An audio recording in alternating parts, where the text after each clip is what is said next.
بسم اللہ الرحمن الرحیم۔ اسلامک انفارمیشن چینل کے سب بہن بھائیوں کو السلام علیکم ورحمۃ اللہ وبرکاتہ۔ اسلامی تاریخ کی نامور خواتین کے حوالے سے ایک اور ویڈیو لے کر آپ دوستوں کی خدمت میں حاضر ہوں۔ آج کی ویڈیو میں صحابی رسول حضرت بصیرہ رضی اللہ عنہا کے بارے میں بات کی جائے گی۔ ویڈیو میں آگے بڑھنے سے پہلے آپ دوستوں سے گزارش ہے کہ معیاری اسلامی معلومات کے لیے ہمارے چینل کو ضرور سبسکرائب کریں اور آنے والی ویڈیو سے باخبر رہنے کے لیے بیل آئیکن پریس کریں۔ شکریہ۔ یہ ویڈیو معلومات شیئر کرنے کے لیے بنائی گئی ہے۔ تلفظ، تاریخ اور دیگر انسانی غلطیوں کو درگزر کرنے کی گزارش ہے۔ حضرت بصیرہ رضی اللہ عنہا اپنے دور کی عظیم خاتون، جنہوں نے کئی جنگوں میں حصہ لیا اور کئی میدانوں میں قابل قدر خدمات انجام دیں۔ حضرت بصیرہ رضی اللہ عنہا مکہ مکرمہ کی رہنے والی تھیں اور عرب کے جس قبیلے سے تعلق رکھتی تھیں وہ ایک جنگجو قبیلہ تھا۔ عربوں کی روایات کے مطابق وہ اونٹ رکھتے اور بکریاں پالتے تھے۔ کچھ لوگ تجارت بھی کرتے تھے جو شام کے علاقے سے مختلف مال لاتے اور مکہ، طائف اور اس کے قرب و جوار میں فروخت کرتے تھے۔ بعض لوگ بصرہ جاتے تھے اور وہاں سے کچھ مال لاتے اور کچھ مال وہاں لے کر جاتے تھے۔ اس قبیلے کے بعض لوگ ایسے بھی تھے جن کا تعلق راہبوں اور تارک الدنیا زاہدوں کے گروہ سے تھا۔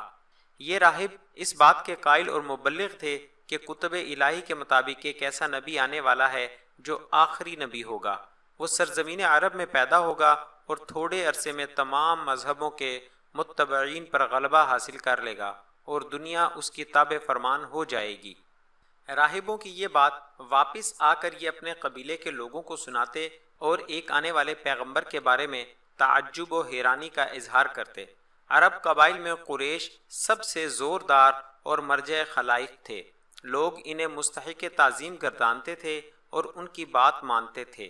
حضرت بصیرہ رضی اللہ عنہا کے قبیلے کے ایک شخص نے جو شام کے سفر سے واپس آیا تھا کہا کہ میں ایک راہب سے یہ سن کر آیا ہوں کہ عرب میں ایک پیغمبر پیدا ہوگا، ممکن ہے وہ پیغمبر قریش ہی میں پیدا ہو۔ بہرحال یہ باتیں یہودیوں اور عیسائیوں میں خاصی مشہور تھیں اور ان کے راہب تارک الدنیا بزرگ یہ باتیں عام طور پر اپنی مجلسوں میں بیان کرتے تھے، جو عرب کے ان قبائل میں بھی پہنچ چکی تھیں جو اپنے آپ کو دین ابراہیم کے پیروکار گردانتے تھے۔ جب رسول اللہ صلی اللہ علیہ وآلہ وسلم کا ظہور ہوا تو عرب کے بعض لوگوں نے ان راہبوں کی باتوں کا ذکر کیا اور اس مسئلے کو سنجیدگی سے موضوع فکر بنایا کہ ممکن ہے یہی آخری نبی اور دنیا کے مصلح ہوں۔ رسول اللہ صلی اللہ علیہ وآلہ وسلم کی بعثت کے زمانے میں حضرت بصیرہ مکہ سے باہر تھیں اور طائف کے علاقے میں اپنے بعض اعزہ سے ملاقات کے لیے گئی ہوئی تھیں۔ 3 مہینے کے بعد واپس آ رہی تھیں کہ معلوم ہوا مکہ میں محمد صلی اللہ علیہ وآلہ وسلم نے رسالت و نبوت کا دعویٰ کیا ہے اور وہ خود کو اللہ کا نبی قرار دیتے ہیں، اور کچھ لوگ ان پر ایمان بھی لا چکے ہیں، جن میں بوڑھے بھی شامل ہیں اور جوان بھی، بچے بھی اور عورتیں بھی، پڑھے لکھے بھی اور ان پڑھ بھی، امیر بھی اور مفلس و قلاش بھی، غلام بھی ہیں اور آزاد بھی، تجارت پیشہ بھی اور ملازم و مزدور بھی۔ حضرت بصیرہ کے دل میں بھی ایک تحریک سی پیدا ہوئی اور غور و فکر کے نئے زاویوں نے کروٹ لی۔ چپکے چند عورتوں سے ملی اور اسلام کے بارے میں کچھ باتیں سمجھنے کی کوشش کی، جس سے اس نتیجے پر پہنچی کہ رسول اللہ صلی اللہ علیہ وآلہ وسلم اللہ کے سچے نبی ہیں، ان کی دعوت صحیح ہے، ان کی باتیں مبنی بر حق ہیں، ان کے اصول حقیقت کے آئینہ دار ہیں اور جو کچھ کہتے ہیں وہ فی الواقع اللہ کا پیغام ہے، اور جن عادات و اطوار کے حامل ہیں وہ واقعی صحت و استواری لیے ہوئے ہیں۔ رسول اللہ صلی اللہ علیہ وآلہ وسلم کے فضائل و مناقب سن کر اور آپ کے متعلق ضروری معلومات حاصل کرنے کے بعد حضرت بصیرہ ایک روز آپ کی خدمت میں حاضر ہوئیں۔ اس وقت آپ ام المؤمنین حضرت خدیجہ رضی اللہ عنہا کے مکان پر تشریف فرما تھے اور کچھ جانثار آپ کی خدمت میں حاضر تھے۔ حضرت بصیرہ نے سلام کیا اور ایک کونے میں بیٹھ گئیں۔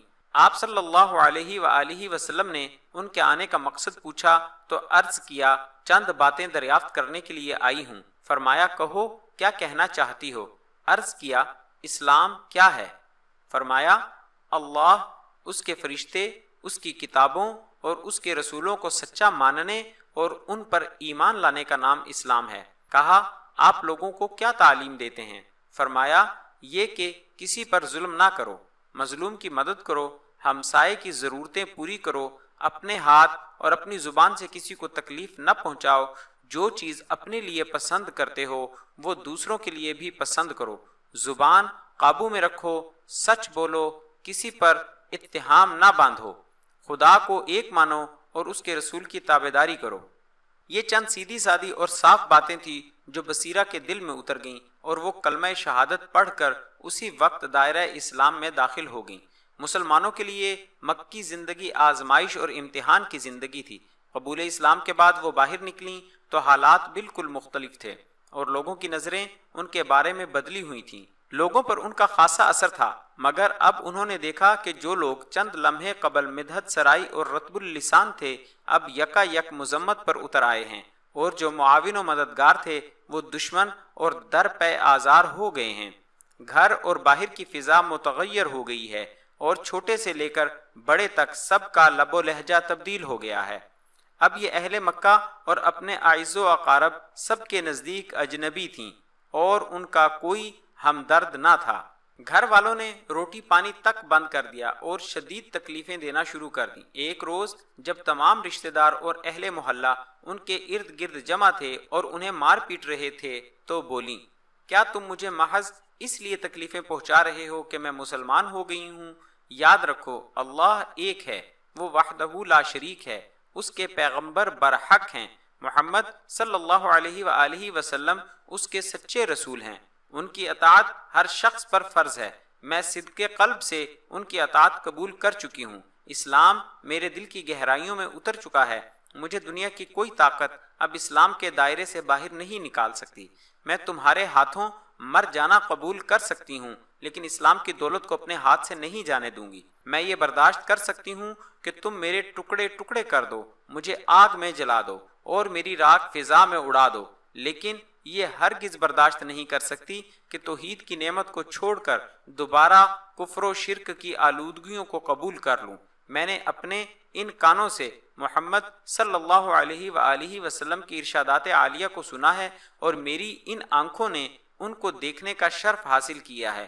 میں یقین رکھتی ہوں کہ وہ اللہ کے سچے پیغمبر ہیں اور ان کی تمام باتیں صحیح ہیں۔ میں سچ سے دستبردار ہو کر جھوٹ کو نہیں اپنا سکتی اور نیکی کے دائرے سے نکل کر برائی کے حصار میں نہیں آ سکتی۔ تم جو جی چاہے کرو، میرے پائے استقلال میں لغزش نہیں آئے گی، میں ثابت قدم رہوں گی اور میرے دل میں جو بات راسخ ہو چکی ہے اب کسی صورت میں اس میں تزلزل نہیں پیدا ہوگا۔ دیکھو میں تمہیں یہ بتا دوں کہ میں سچی ہوں اور تم جھوٹے ہو، میں مظلوم ہوں اور تم ظالم ہو۔ مظلوم کی دعا اللہ کے ہاں شرف قبول سے محروم نہیں رہتی، اس کی دعا سے عرش خداوندی کانپ جاتا ہے۔ حضرت بصیرہ رضی اللہ عنہا کی یہ تقریر زوردار تھی اور اس کے ایک ایک لفظ میں صداقت و خلوص پایا جاتا تھا، اس لیے وہ پیچھے ہٹ گئے اور انہیں اپنے حال پر رہنے دیا۔ بلکہ کئی شخص یہ سوچنے پر مجبور ہو گئے کہ آخر اسلام میں ضرور صداقت ہوگی جو اتنے مصائب کے بعد بھی ایک عورت اسے ترک کرنا تو کجا اپنے موقف سے ذرا پیچھے ہٹنے کو تیار نہیں۔ اس کے نتیجے میں بعض لوگ مسلمان بھی ہو گئے اور انہوں نے حضرت بصیرہ کے سامنے اپنے اس عمل پر ندامت کا اظہار کیا۔ ان کے عزیزوں میں سے جو لوگ مسلمان ہوئے وہ تبلیغ اسلام کے لیے اب ان کے بہت بڑے معاون تھے۔ جب مکہ میں مسلمانوں کا رہنا ناممکن ہو گیا تو ہجرت مدینہ کی تیاری شروع ہوئی۔ حضرت بصیرہ بھی اپنے قرابت داروں اور متعلقین کے ساتھ ہجرت کی سعادت سے بہرہ مند ہوئیں۔ ہجرت کرنے والوں میں ان کے بھائی، بیٹے، بہنیں اور بعض دیگر قریبی رشتہ دار شامل تھے۔ ان کے خاندان کے اکثر افراد اور خود انہوں نے مدینہ پہنچ کر ان جنگوں میں حصہ لیا جو مسلمانوں اور مخالفین اسلام کے درمیان لڑی گئیں۔ انہوں نے ابتدائی مارکوں یعنی بدر اور احد میں بھی شرکت کی اور دوسری لڑائیوں میں بھی شامل رہے۔ ان کا خاندان جو ابتدا میں اسلام کا سخت دشمن تھا بعد میں اسلام کا زبردست حامی ہوا اور یہ لوگ اسلام کی عزت و وقار کو محفوظ رکھنے کے لیے کوشاں ہوئے اور میدان عمل میں نکلے۔ حضرت بصیرہ رضی اللہ عنہا راویہ حدیث بھی ہیں اور ان سے رسول اللہ صلی اللہ علیہ وآلہ وسلم کی کچھ احادیث مروی ہیں۔ پھر آگے ان کے شاگردوں کا سلسلہ چلا جنہوں نے ارشادات پیغمبر سے لوگوں کو آگاہ کیا۔ اپنے دور کی یہ عظیم خاتون تھیں جنہوں نے عمل و حرکت کے کئی میدانوں میں قابل قدر خدمات انجام دیں۔ آخر میں آپ دوستوں سے گزارش ہے کہ ہماری حوصلہ افزائی کے لیے ہماری ویڈیوز کو لائک اور شیئر ضرور کریں۔ شکریہ، جزاک اللہ خیرہ۔